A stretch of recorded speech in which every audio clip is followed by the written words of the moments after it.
Hi everyone, welcome to Lecture Bite 1 for PY4112. I'm Lauren, and in this lecture bite I will be introducing you to the subject and broadly introducing you to the topic of ethics and the role of reflective practice. Before I do begin though, I would like to pause for an acknowledgement of country. I would like to respectfully acknowledge the traditional owners of the lands across Australia, their elders, ancestors, cultures and heritage. So just an overview of some of the things that I will discuss in this lecture. First, I'll give you an overview of this subject, including the approaches that we take to learning in this subject and the assessment items, which I'm sure you're all very keen to learn about. Following that, we'll then start with a fairly broad introduction to the concept of ethics and why reflective practice is such a really crucial element of it. So let's get into it. Now, in terms of how this subject will work, if you haven't had a chance to look at it already, I have posted a welcome video introducing you all to this subject in the About This Subject folder. This video is only about 3 minutes long, so please watch it if you haven't already, because in that video I talk about the conceptual approach to this subject, and I'll probably touch on some of those things briefly again throughout this video. But I guess in terms of what that looks like on a practical level, in terms of how the subject is actually going to operate, you're going to have learning activities that are primarily self-directed ones that you can largely complete in your own time, whenever or wherever you feel like it. But those learning activities will be supplemented by some live interactive seminars or workshops, as we'll sometimes call them, where you'll get the chance to apply or do something with the content that you've been reading about. Now, one of the key pieces of, self-directed material that you will get are these short lecture bites or lecture recordings, like the one that you were listening to now. So these are short. We do try to keep them as brief as possible. They'll range between, say, 15 minutes to, I think the longest one might be about 40 minutes, depending on the topic. But the goal of these lecture bites is to really focus on introducing you to the very core, really key aspects of each week's content.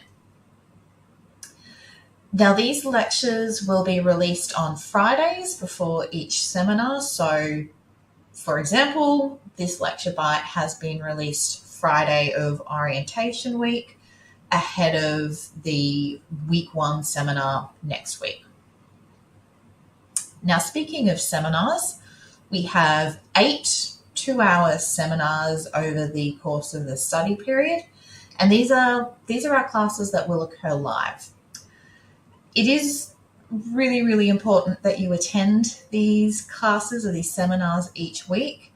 They are very applied, they are very interactive sessions, and it is really where most of your learning will occur, because they are very collaborative, where you'll be working a lot with your peers, which I'll talk about shortly. But ethics is quite a complex area, so this subject really isn't a matter of you just reading some stuff, learning some codes. There does need to be far more active and collaborative engagement than just listening to it and reading some things. And the seminars are really the opportunity to do this. And they are a lot of fun. I've got here a quote from a student last year that kind of sums up how people feel about the seminars in these subjects. And they do say that they're really engaging, and that's really where they feel like they get the most benefit from. So please do try to come along where you can. Now, in addition to these lecture bites and these seminars, there will be other tools and avenues available to help with your self-directed learning and to support that along the way. We do make very regular use of discussion boards in this subject, where you'll be able to engage with and interact with your peers outside of seminar time. Each week that we do have content, each week that there's a seminar, There will be a discussion board specifically for that week that has some reflective exercises where you can reflect on the things that have happened in the workshops and in the seminars. And those activities are really designed to help you get in that reflective mind of thinking, which, as you'll see, is a huge component of this subject.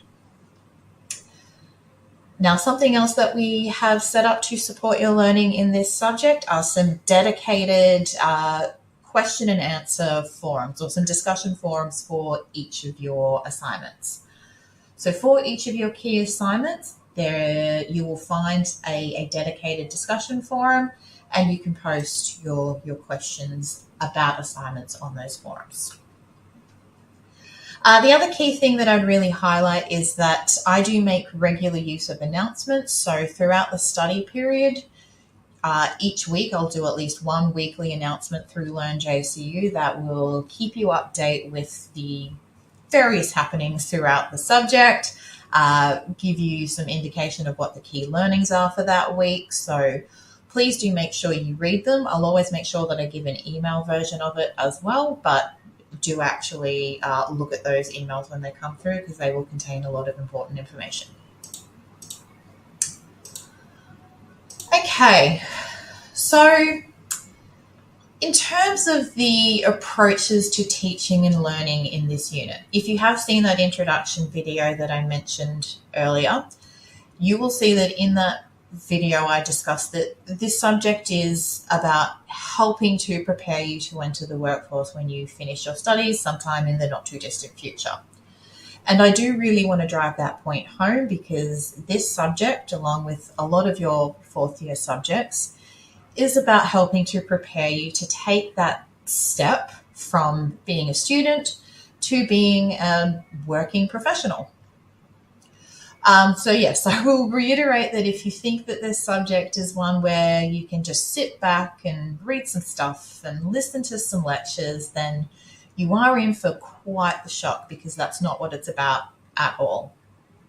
We take a much more hands-on approach in this subject. So we do use a semi-flipped classroom where you will contribute to learning and teaching.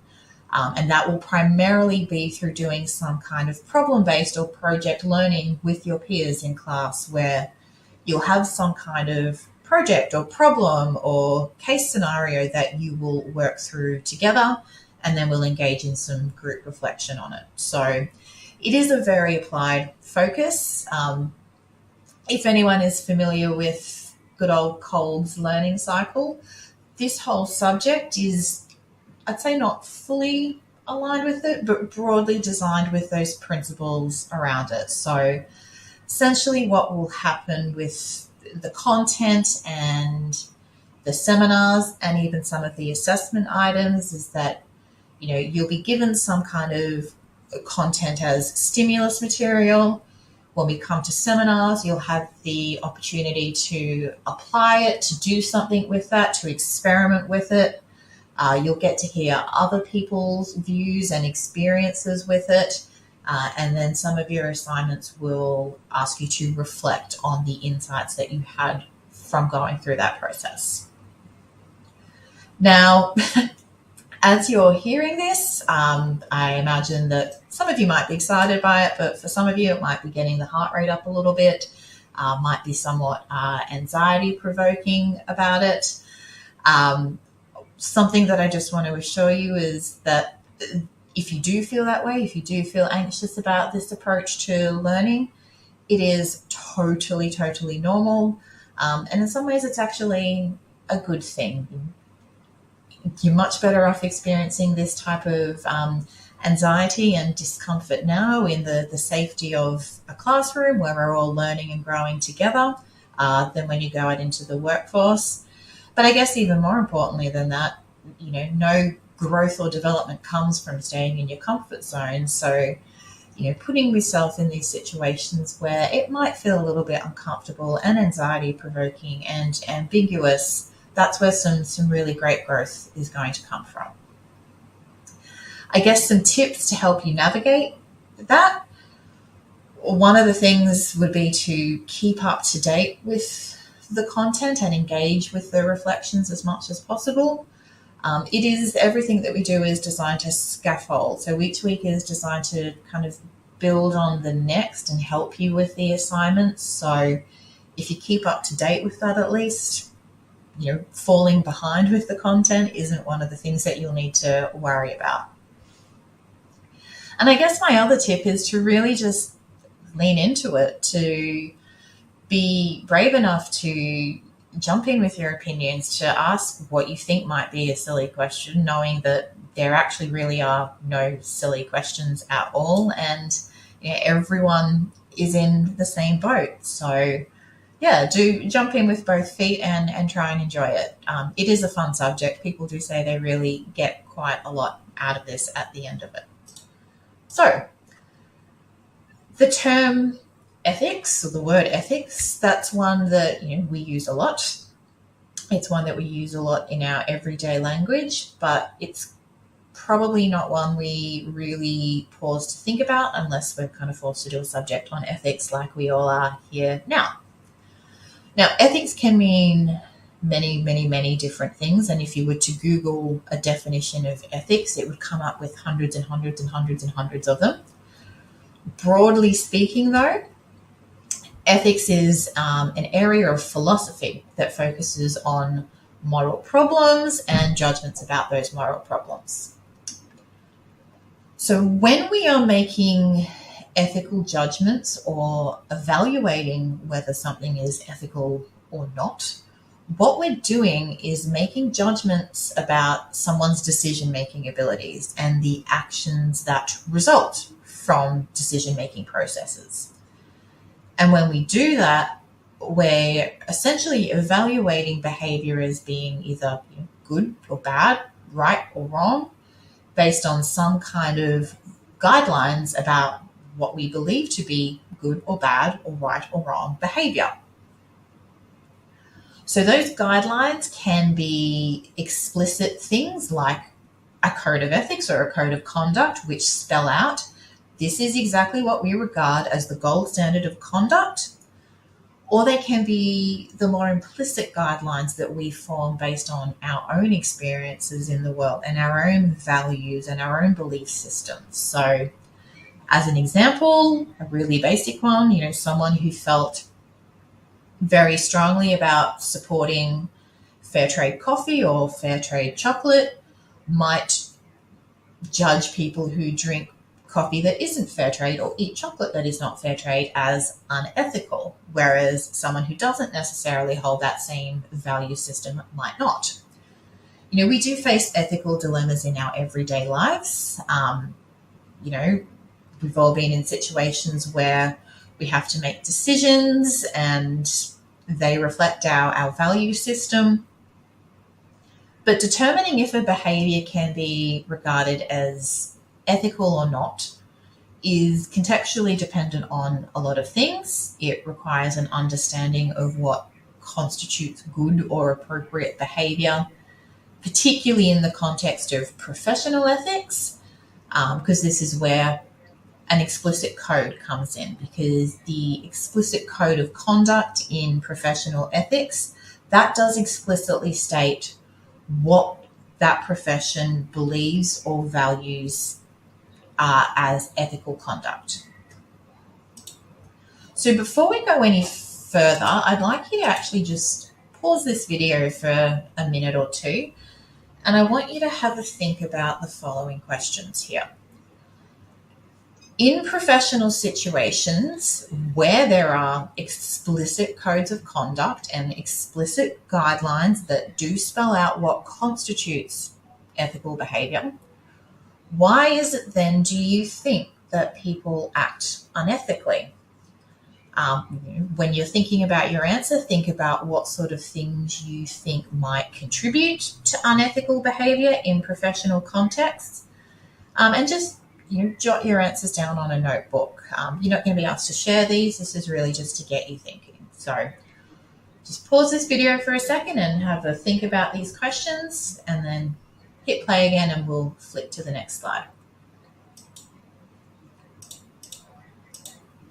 Now, for some of you, as you were going off thinking about unethical behavior, you might have broadly answered things like the person had a lack of morals, or perhaps they were a toxic personality, or perhaps they were just naive, that they just didn't know what they were supposed to do in that situation.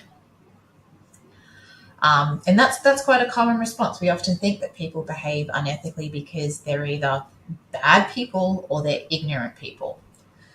And while there are certainly some situations where that sadly might be the case, more often than not, it isn't. People are generally more complex than just good or bad, right or wrong.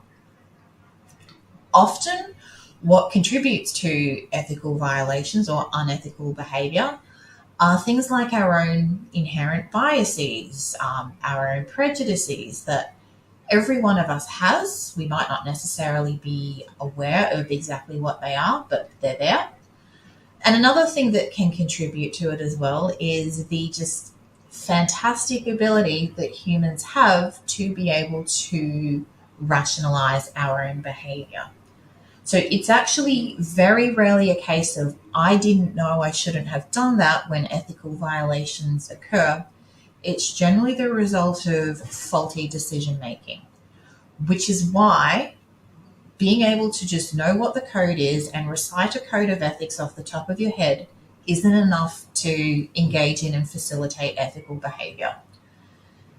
Instead, what you need to engage in ethical behavior is the ability to engage in reflective thinking on a regular basis, where you think about and reflect on and unpack your own thinking and behavior to come up with these new insights and awareness of your own biases, your own way of thinking, your own way of interpreting things that will facilitate and translate to ethical practice. You need to be able to know yourself and how you think very, very well.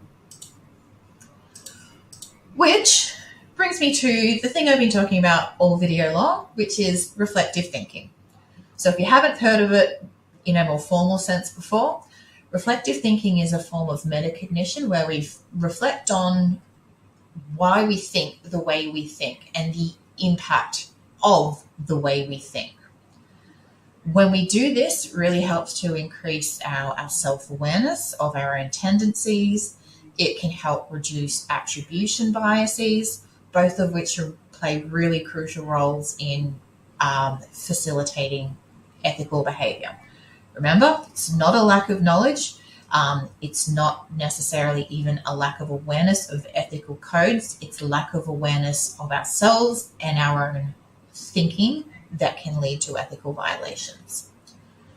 So that's why self-reflection, reflective thinking is going to be a huge part of this subject, alongside familiarizing ourselves with the code, and why it's going to be built into all the seminars and discussion boards that we do. So on that note, I will finish up this lecture bite and say thank you very much for listening along, and we look forward to seeing you in the seminars next week.